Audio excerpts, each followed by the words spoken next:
हाँ ये ज़मीन लगती है वहाँ के ग्राम सभा का ठहराव होना चाहिए, उस गांव की परमिशन होनी चाहिए। अगर परमिशन है और आप उसको वेरीफाई करते हैं तो आपको खेडान की या खेती की अनुमति है।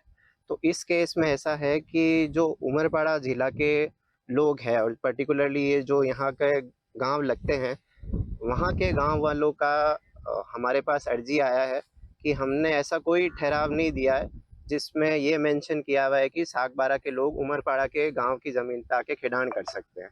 तो मुद्दा सारा यही है क्योंकि ये एक सरहद वाला इलाका है, थोड़े से आगे डिस्टेंस पे नर्मदा जिला है और अभी हम जहाँ खड़े हैं ये सूरत जिला है।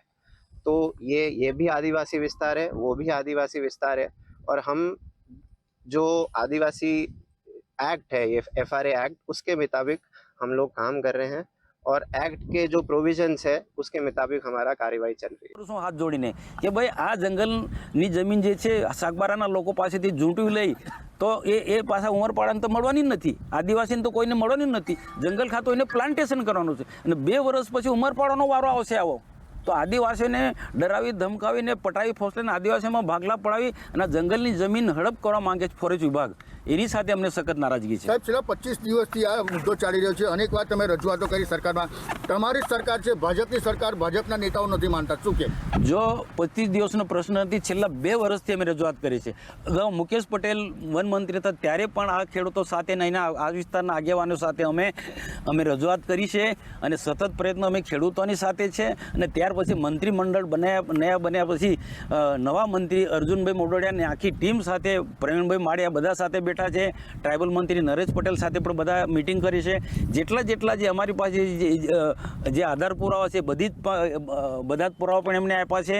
તો પણ છતાં પણ શું છે, કેટલાક ફોરેસ્ટના એવા કાયદા એવા છે ને સામે આદિવાસીઓમાં ભાગલા પડ્યા છે, કેટલાક ઉમરપાડાના કેટલાક વિજ્ઞ સંતોષી માણસોને એક હાથો બનાવીને આ પ્રશ્ન ઉકેલવા માટે રોડા નાખી રહ્યા છે। સાગબારાના ખોપી ગામે આપ જોઈ રહ્યા છો કે આજે વિશ્વ આદિવાસી દિવસની ઉજવણીની સામે આદિવાસી જ લોકો ધરણા પર બેઠા છે। આપ જોઈ રહ્યા છો આ ખોપી ગામ સહિત સાગબારાના લગભગ 12 થી 15 ગામના લોકો છે અને તેઓ ગત રાત્રિના જ તેઓ ધરણા પર બેઠા છે। એમનું ખાસ મુખ્ય કારણ ને માંગ એક છે કે જે વર્ષોથી બાપદાદાના વખતથી ખેતી કરતા આવ્યા છે અને તેને હાલમાં વન વિભાગવાળા રોકી રહ્યા છે અને આ મુદ્દો જે ગાંધીનગર સુધી પહોંચ્યો છે ત્યારે સરકાર પણ અહીંયા છે અને સરકારની વાત કરીએ તો સરકારમાંથી જે ભાજપના સાંસદ મનસુખ વસાવા છે, ધારાસભ્ય દર્શનાબેન દેશમુખ છે અને તેઓ પણ હાલમાં તેઓ ઉપવાસ પર ઉતર્યા છે અહીંયા અને ધરણા પર બેસવાની જરૂર પડી છે।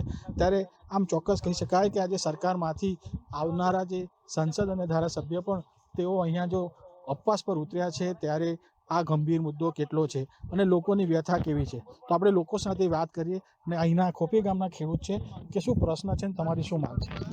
અમને 2002થી અમે એ જમીન ખેડે છે તો અમારો પરિવાર આટલો મોટો છે, 12 ગામના ખેડૂત છે, એના છોકરા શું કરતા છે કે વડીલો શું કરે, એ સિવાય બીજી જમીન અમારે કંઈ નથી, કંઈ ગ્રસ્ત છે। શું માંગ શું છે તમારી? માંગ શું છે? અમારી માંગ બીજી નહીં કે અમને જ્યાં સુધી એ જમીન ખેડવા ન દઈએ ત્યાં સુધી અમે ધરણા કરીશું। આપણી સાથે બીજા ખેડૂત પણ છે, શું નામ છે, તમે ક્યાંના છો અને તમારી શું માંગ છે? મારું નામ છે રાજેશભાઈ મનુભાઈ વસાવા, ગામ રોધનવાડી। અમારી માંગ એટલી જ છે કે એક નાના બનાવને કારણે આ જે પ્રશ્ન જે ઊભો થયો છે ને એની અંદર હાથો બનાવ્યા છે ઉમરપાડાના સરપંચોને, એ બનાવને લીધે આજે સાગબારા તાલુકાના જે 1200 જેટલા પરિવારો છે એને આજે 2 વર્ષથી એમને ખેડાણ થયું નથી। તો એના કારણે શું થયું છે કે એમની આજીવિકા બધી આ જમીન પર છે, બરાબર છે, અમારી પણ। તો એના કારણે શું થયું છે કે એમના પરિવારને એક તો અનાજની તકલીફ પડી રહી છે, પ્લસ એમના છોકરાઓને, અમારા છોકરાઓને છે ને શિક્ષણ માટે પણ પૈસા ટકે પણ તકલીફ પડી રહી છે, બરાબર છે। હવે સરકારશ્રીને મારી એક જ વિનંતી છે કે આટલું બધું કાયદેકીય રીતે ન હોય, કારણ કે અમે જ્યારે અમારા બાપ દાદા, આ તો 2002થી તો વાત કરીએ છીએ પણ એકચ્યુઅલી અમારા બાપ દાદાથી અમે જમીનો ખેડીએ છીએ, હાલની જમીનો નહીં ખેડતા। તે ઉપરાંત કાયદેકીય રીતે જો માહિતી આપીએ તો અમે દરેક વસ્તુ જ્યાં અમે જે પ્રમાણે સનદો આપણે ટ્રાઇબલમાંથી જે સનદ માટેની એની પ્રોસેસર માટેની જે બી વસ્તુ જોઈએ, જે ડોક્યુમેન્ટો જોઈએ છે એ અમે તમામ પૂરા પાડ્યા છે। એના હિસાબે માંડવી પ્રાયોજને આ વન વિભાગને 4 થી 5 લેટર લખ્યા છે. એની તારીખો પણ હું તમને આપું. 4/8, 3/12, 25/6 બરાબર છે. 25/6 6 લેટર અને હાલમાં ગયા મહિનાની 24/7 લેટર એમણે ડાયરેક્ટ મુખ્યમંત્રીશ્રીને લખ્યો છે કે આ લોકોના કાયદા વ્યવસ્થિત રીતે છે અને જ્યાં સુધી એ લોકોના દાવા પેન્ડિંગ છે ત્યાં સુધી એમની જમીનમાંથી એ લોકોને હટાવી નહીં શકાય ને જ્યાંથી એમને ખેતરને પ્લાન્ટેશન નહીં કરી શકાય કે ટેન્જો નહીં ખોદી શકાય કે પછી વૃક્ષારોપણ નહીં કરી શકાય. છતાં પણ વન વિભાગ માની રહ્યું નથી. અમારા માણસો પર પહેલાં પણ 35 ખેડૂતો પર અમારે ઓલરેડી પહેલાં એ લોકોએ કાયદેસરની કાર્યવાહી કરીને જેલમાં મોકલ્યા હતા. હાલમાં એ લોકો બહાર છે અને હાલની તાજેતર તારીખની અંદર હજુ પણ એ લોકોએ 10 વ્યક્તિનો પર FIR એ લોકોએ હજુ દાખલ કરી છે. પણ આના માટે શું, આ તો જમીન જ છે ભાઈ. અમે અહીંયા કંઈ મોટી ફેક્ટરી નહીં ખોલવાના. અહીંયા અમે ખાલી અહીંયા ખેતી કરવાના છે.